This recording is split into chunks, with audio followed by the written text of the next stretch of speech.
Hey guys, welcome to Print Start 3D, and today we're going to be looking at some Iron Man helmets and some do's and don'ts of Iron Man armor. Also, we're going to be going over some of my mistakes, and we're going to be talking about a whole bunch of stuff, so stay tuned. Here's my first helmet right here. This is the Iron Man Mark III I got it from Thingiverse. It has like 7 different pieces, and you can kind of tell the paint's not very good. I didn't really even finish painting the face mask. It's really beat up. There's some carrying it around places and stuff. You can see the jaw piece was connected. The lip piece was actually a separate piece I put on there. These ears right here, same thing, different piece. I mean, it doesn't look bad. It looks bad on the inside, you know. The magnets are pretty shitty, honestly, but they work. And it fits on my head. It's a little bit too big though. I got my other Iron Man helmet at home. This is my 3rd one that I'm making right now. This is a file from Acura Yuming. You guys can find them. I'll link them in the description and stuff. But this thing's incredible. I've basically taken everything I've learned from my past 2 helmets and I've put them into one. You can see that I do have a little problem right here around the lip. I might fill that in just so I'm not sanding it down and then changing the shape so much. So this is the helmet side of the Acura Yuming file. I got the magnets in there, looking pretty good. I also got magnets on this side as well, and they fit in just perfectly. This is I think it's 95% scale. So, and it fits my head pretty good without any electronics in there, so I think I have just enough room for doing the electronics. We also got right here, this is the first face mask from the Acura Yuming file that I printed. It looks terrible. It's too much to sand. You can see I'm already changing the shape. I'm kind of rounding out the eye holes. I don't really want that. Then I fixed my supports and dialed in my settings a little bit more, and it looks pretty good. So I did that again. I printed another one. That's this one. It's got the eyepiece in there.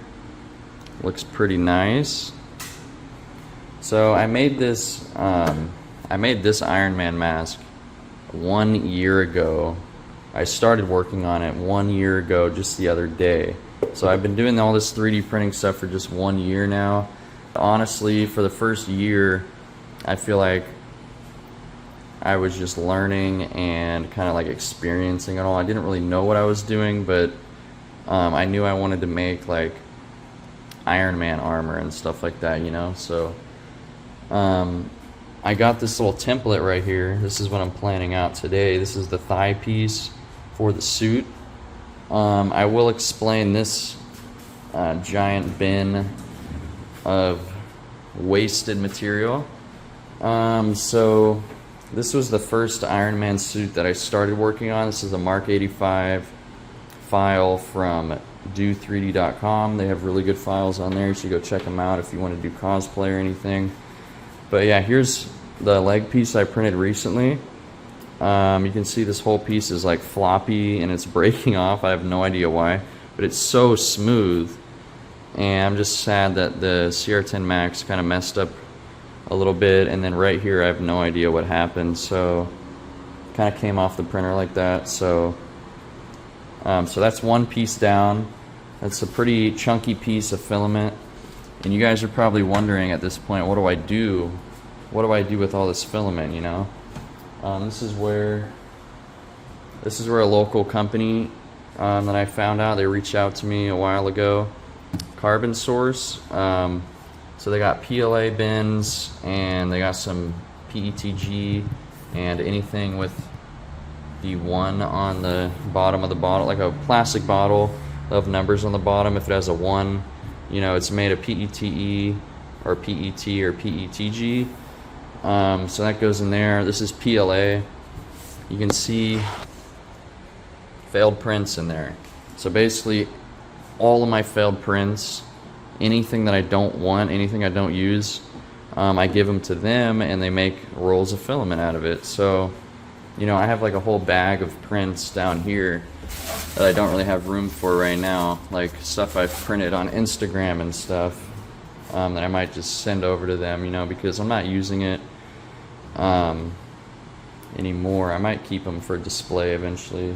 But let me go through this suit right here. So this is the first shoulder piece I printed right here. I used 2 different color filaments.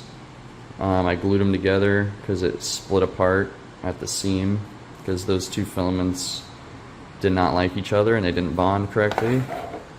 This is another shoulder. It came out really good. This is Duramic filament. I really like their filament.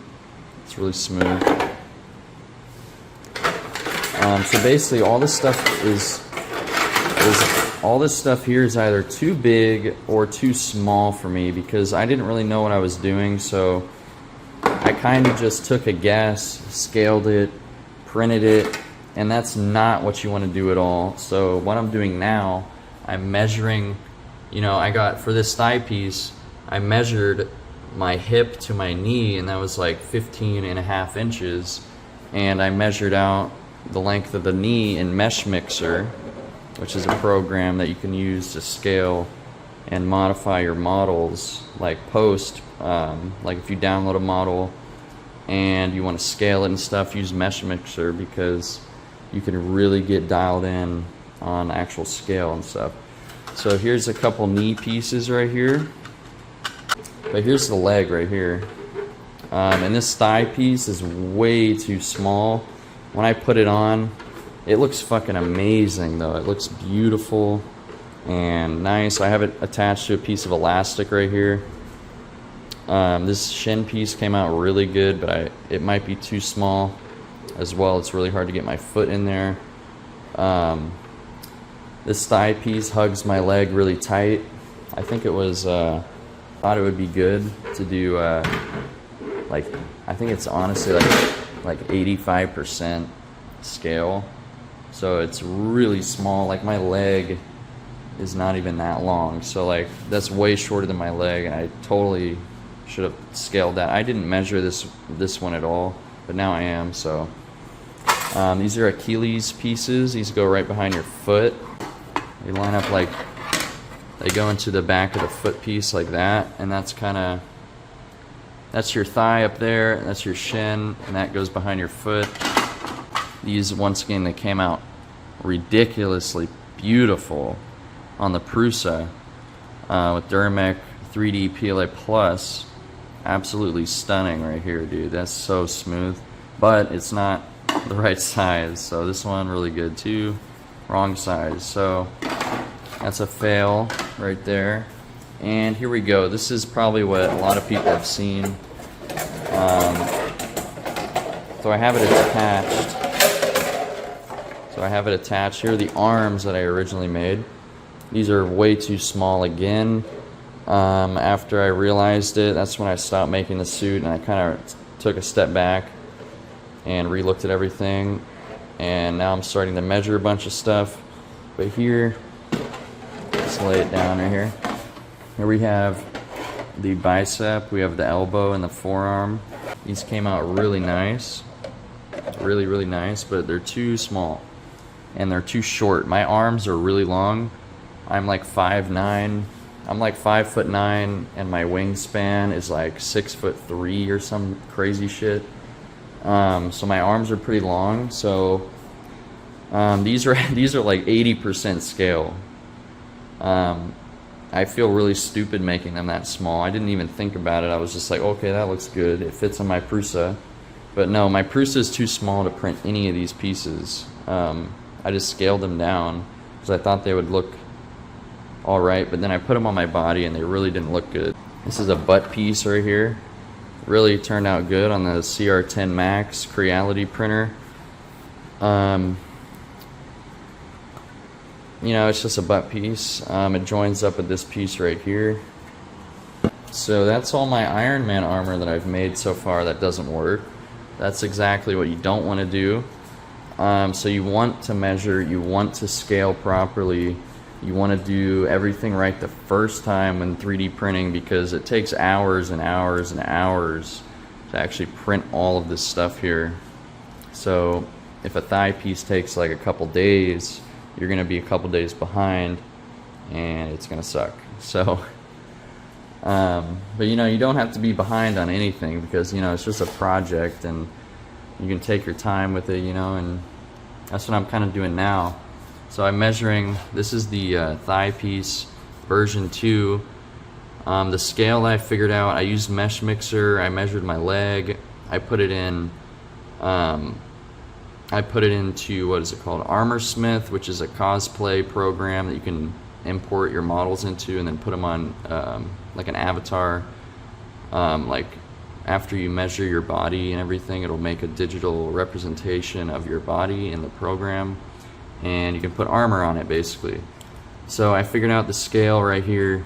So X, this is basically the thigh piece standing up.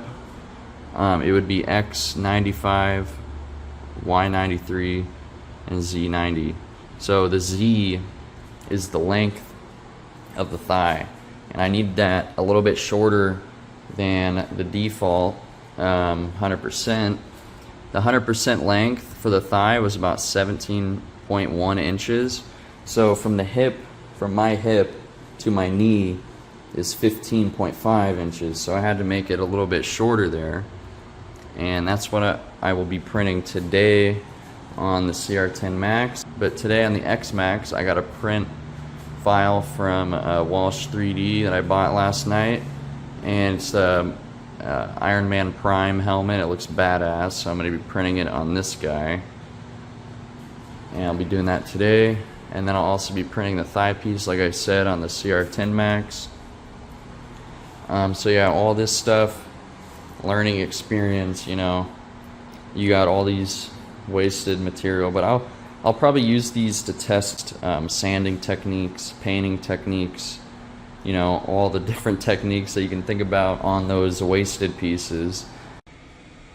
Alright, looks like we're done with the video. I hope you guys enjoyed seeing all my progress on the Iron Man armor, all my failed prints, and I got my scaling stuff and all that, taking notes, you know. But yeah, that's about it. I hope you guys enjoyed. If you want to see more content, go to my Instagram at PrintStart3D. Put a link in the bio or my description. If you have any questions, leave them below. I'll try to answer them. Yeah, hope you guys enjoyed. Peace out.